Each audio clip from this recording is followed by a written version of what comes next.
Hello, I'm Amy with Forward Consulting. Thanks for taking the move to learn more about your future. Forward Consulting does exactly that, is help make futures for people who are finding themselves in a place where they know they deserve more. Whether that is because you have lost a job and you need to find something new, or you just know that you haven't reached your full potential. Forward Consulting was created for that very reason. My background is one in which I have worked with people for decades, helping them to find work and to find the most reliable and meaningful work for them. And when I created Forward, it was my way to create the tools and the programs to allow people to really maximize their potential. And so today we're going to talk a little bit more about what you can do to get ready to look for that next job.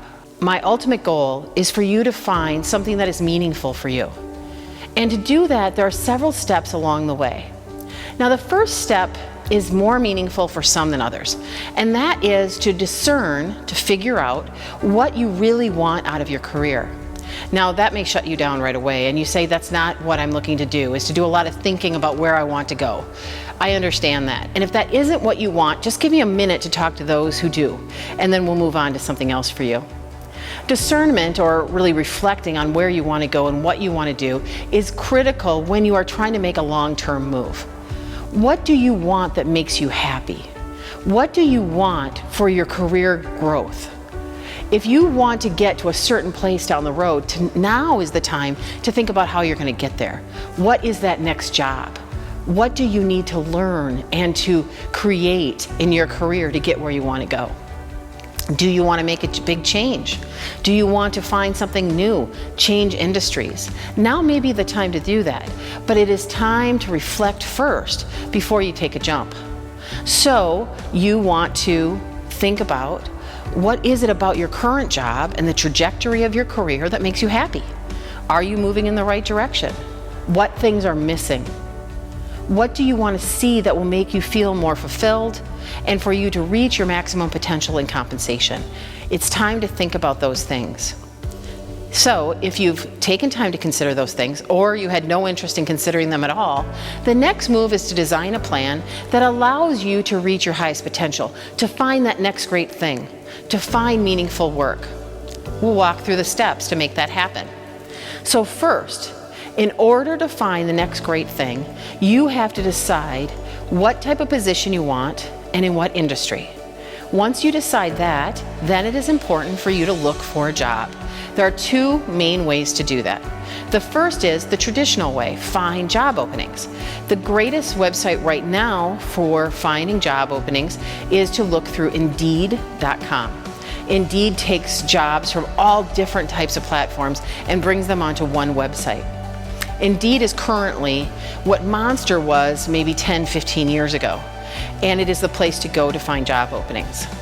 In addition to Indeed, LinkedIn is a great place to find opportunities, but also to let people know that you're available. So it is critical for you to do two things here. The first is to make sure you're watching LinkedIn and Indeed for job openings. The second is to make sure you have a killer LinkedIn profile that really highlights you and makes it possible for people to find you. Couple things you do there to make changes. First of all, you have photos. Second of all, you get recommendations from other people. If you're recently let go from a job because of COVID or because of a failing economy, something not having to do with your performance, it is a great time to work, to leverage the guilt of the people who let you go to get them to make a recommendation for you on LinkedIn. Also, your former colleagues from that job, get them to say something about you on LinkedIn. You also want to make sure that the photos that are on there are recent and make you look lively and professional. You also want to change the overview of who you are to be about what you do, not the place you worked, or if you're currently employed, the place you currently work. That overview statement on LinkedIn is the way that people decide whether or not to read more of your profile. So it is less important that you work for ABC Corporation than it is that you are someone who transforms lives through very innovative HR policies and procedures, or whatever it is for you. So you want to make that top line about you, not about where you worked or work, and you want it to be moving. You want it to tell people what you bring to the table. So you've got your recommendations on LinkedIn, you've got good photos, and you have a good profile. Beyond that, you need to work harder to make sure that you give them all the information you need or they need to decide if they want to talk to you. So make your profile on there robust. Give good information. Sell yourself. Once you have LinkedIn with recommendations and a good profile, start to reach out to people. LinkedIn is different than some other social media sites such as Facebook. You aren't going to be giving out a lot of intimate information about yourself. So it's okay to spread your net wide and to allow a lot of people in to your LinkedIn world, because you are really only going to be sharing professional things there. So it's okay if you are LinkedIn connected with someone who you don't know personally. That is just fine. People are much more likely to accept requests on LinkedIn than they are on other platforms, because you aren't sharing personal data on there. So that's LinkedIn. Make sure you're aware of it. Going back to Indeed. Indeed is the primary place I look for jobs. But if my people are interested in a particular company or companies, you should also check that website just to be sure. And finally, if you are a recent grad and your school that you graduated from has a career services office and/or an alumni office, connect with them too. They want their stats to look good by their alums doing well, so they are likely to have at least some resources for you. If they don't actually have resources for you to find a job, they will be possibly able to help you find alumni. So there are alumni in your city that maybe do what you do, and they will be able to look in their database to give you some names and contacts in those areas. A lot of schools do that. So look into that. So now we have LinkedIn, and we know where the jobs are. What else do we do to find a job? Well, the next part of finding a job is actually to get out there and network with people. What does networking mean, and why is it important? Networking results in over 70% of jobs right now. So it is important to network, but what is it? Some people have a bad taste in their mouth about networking. They think it's something like begging for a job. That's not what networking is. Networking is about building relationships, professional relationships. Now, networking does not have to be something where you walk in the first time and you meet someone or you reconnect with someone and you ask them for something. That's not what networking necessarily is. Networking is about continuing to nurture relationships throughout your professional life. It's a give and a take. It is repeated contact and openness to building a relationship with that person. Now, networking doesn't mean that you would necessarily invite that person over to your house for a barbecue, but it means they are someone that for some reason professionally you are connected and you find each other nice enough to talk with and good enough connection that you stay in contact. So you want to make sure that you reach out and continue to network, that you build a network that you can rely on at times like this when you need a job. So I'm going to caution you, after you find the next great thing and you think you're going to stay there forever, and I hope that's the case, you have to continue to network. Networking requires you to stay in contact with people even when you need nothing. So if you work with me, I'll talk to you about my full networking program of how I want you to network and how you make the most of that. But for right now, in our limited time, I want to tell you this. Reach out to people that you have met through your professional life or your academic life, or both. People from your place of worship. People from your neighborhood. People who know your siblings and parents and your spouse. Reach out to those people and start to build a relationship. Ask them to just meet up for coffee and chat with them about what they do. Find out more about them and then tell them what you're doing. You don't actually have to, in those first couple meetings, even ask for anything, unless you feel that the person is showing you signs that they're willing and able to help you out. Then you get more specific. I will, if I know one of my clients needs to really connect in a certain industry, I will tell them to put together a list of the different companies that they're maybe interested in working for. And when they go to network with someone from that industry, show them the list and say, you know, these are some of the companies I'm targeting as potential employers. Do you have any intel on them? Anything I should know? and they can talk through those things. And that person is able to offer you value. And that's really what most people want, is to be seen as an expert, to be able to share information, to add value to people's lives. I have never found one of my clients turned away when they showed a list. People want to talk about what they know. So networking is critical. Reach out to people. Now, you are going to have some people in your network, say family members, close colleagues, that you don't have to do a lot of upfront work before you do ask them for help. In those cases, there are a couple steps to make that important and to be effective. The first is that you should know what you want from that person. It is okay to just say, hey, keep an ear out for me. That's okay. But most people go on to their lives and they forget that you asked about that. They don't have skin in the game, so they're not going to make it a major priority. So instead, be very specific about what you want. Ask them, do you know anybody at ABC Company? Do you know anybody who is in this type of job anywhere? I want to talk to them more about what's going on in the industry. You ask for very specific things. Or if you find a job opening from Indeed or another website, you go to them and say, hey, I'm going to apply to this company. Do you know anybody there or anybody who has ever worked there? And you begin to network more. All right, so we're starting to get the energy going. We're starting to move forward and get opportunities because we have job postings and we have networking going on. What are some other things that you need to know? Well, before you get out there, you really have to establish a very strong resume. And a resume takes some time. And I know for some people, resumes are just really awful. And the idea of drafting one is really tough. I get that. A couple things to help you along the way. First of all, working with someone like me who is a wordsmith and has been working on resumes for decades is a good way to go. It's a good use of your money. But if you're going to do it on your own, a couple things to think about. First of all, do not use a template from Microsoft Word or any other software. The templates, although they are really pretty up front, are very cumbersome. They take more time and they are really difficult to adjust if you ever need to. I find that people end up spending a lot of time trying to make templates work, and then they end up having to go back to a regular document anyway. The more creative the industry that you are going to be in, the more creative you can be in your resume. If you're going into something more traditional, such as law or accounting, or something in a traditional business setting, such as a large corporation, your resume should be pretty traditional. But if you're going towards an ad agency or something more in the creative realm, like maybe working at a museum or something in music, something more creative, you can be more creative in what your resume looks like. As you look at your resume, the first thing I want you to do is to draft a long list of everything you've done. From college forward, what have you done? And make a long list. I keep that long list in my computer no matter what, because there may be some resumes that require some of that information, and then there may be other resumes that don't. So my basic resume that I use across the board may actually be missing pieces of information that are not critical to my central focus for my job search.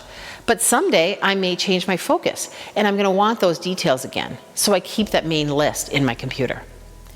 Then you start to create that resume.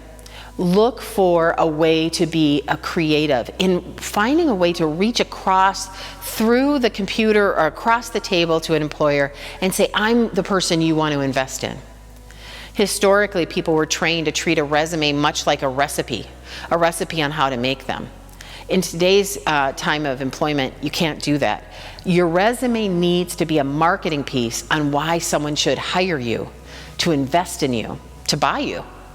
And because of that, you need to be creative. You need to use strong words that draw the person in. You need to not be shaky when trying to put down words that seem to you kind of braggy. You need to make sure you balance being overly confident with just being confident, because it's important for you to say what you bring to the table. They are not going to invest on pulling that information out of you, so your resume has to say that. You have to make sure that you show all the sales points of why you are someone they should invest in. In addition to your resume, you should also have a basic understanding of what you want to do with a cover letter. We don't use as many cover letters anymore as we used to because so many applications are done through the internet, but it's still good to have a basic cover letter, very brief, available, because there will be times that the online applications allow you to insert a cover letter, there also will be times where you'll do a traditional application. And so in those cases, you're going to need a cover letter. So begin with those. And make sure that you draft a cover letter that is very brief. You hit them hard in the first sentence or two about why they should pay attention to this cover letter and resume, because there's research that finds that less than one sentence or less than a half a minute will be used by a potential employer to review the cover letter. So you really have to get them in that first sentence. Even if they don't read the full cover letter, if that first sentence or two are really strong and pull them in, then they will go and they will read the resume, even if they skip the cover letter. So make sure you have a first draft of that ready. The first paragraph, again, first sentence, smack them across the head saying, here's why you should pay attention to me, then tell them what you're applying for. The middle paragraph, one or two things that make you special, that makes it so that they should pay attention to you. Don't make those one or two things such as, I'm responsible, I'm a good communicator, I have great attention to detail. We all think that about ourselves or are willing to put that in a cover letter. Dig deeper. Dig deeper about who you are. And if you can give reference back to where that has been noted by past employers, that's wonderful too. I recently helped someone with a resume, and he said that he was regularly called in by leadership and his colleagues to help with special projects because he was so creative in finding solutions. We reference that in the cover letter because that's something that they won't see every day. Further, in your last paragraph of that cover letter, I want you to make sure that you just end it simply. I am extremely interested in your company. I can bring a lot to you, and please feel free to contact me so that we can talk further about how I may be able to bring a lot to the table and help your organization. Something like that. You do not have to say I can provide references upon request. You do not have to give them your contact information any further. They can get that off the resume or off the top of your cover letter. Finally, you want to make sure that you have references lined up. What do references look like? References are just a list of people who will speak positively about you. So when I go out to ask someone to be a reference, I ask them, are you going to feel comfortable only saying good things when you do the reference? And are you going to be available to be a reference? If they're going to be leaving for a trip and they're going to be gone for 2 months and not be around to answer email or phone calls, we don't want them to be a reference. You also want to ask them if they are willing to have both email and telephone conversations with people. Are they comfortable with both of those? And you want to then make a list. This is my first reference, name. You do not have to put a postal address anymore, email and telephone number. And then I like to put a point of reference under each person. And it will say something like, was my supervisor when I was at ABC company. Another way to do it, if you don't want to say where you worked with that person, you can say, can speak to, and then list the skills that they can speak to. It depends on what your needs are with your search. Do you need people to know just a point of reference of where that person knew you? Or are you going to be talking to employers who may be thinking your candidacy is a bit of a stretch, and you want to let them know these references can talk to you about the bigger picture, can show you through their experience with me why I'd be great for this job. So you want to do that, have that list. I like to have 5 ready. Most jobs will only ask you for 3. I like to have 5 just in case. And then when I do my reference list, I don't do them in chronological order. I do them the most compelling at the top and then go down from there. Employers will likely go to the first reference and then work their way down. So you want to have the strongest reference at the top. Okay, so now we have found the jobs, Indeed and through networking. We have a resume ready, a cover letter ready, we have a strong LinkedIn, and we have our references ready. What else do we need to do? Well, now we have to start to apply for those jobs. What do you do there? Most job applications right now are through the internet.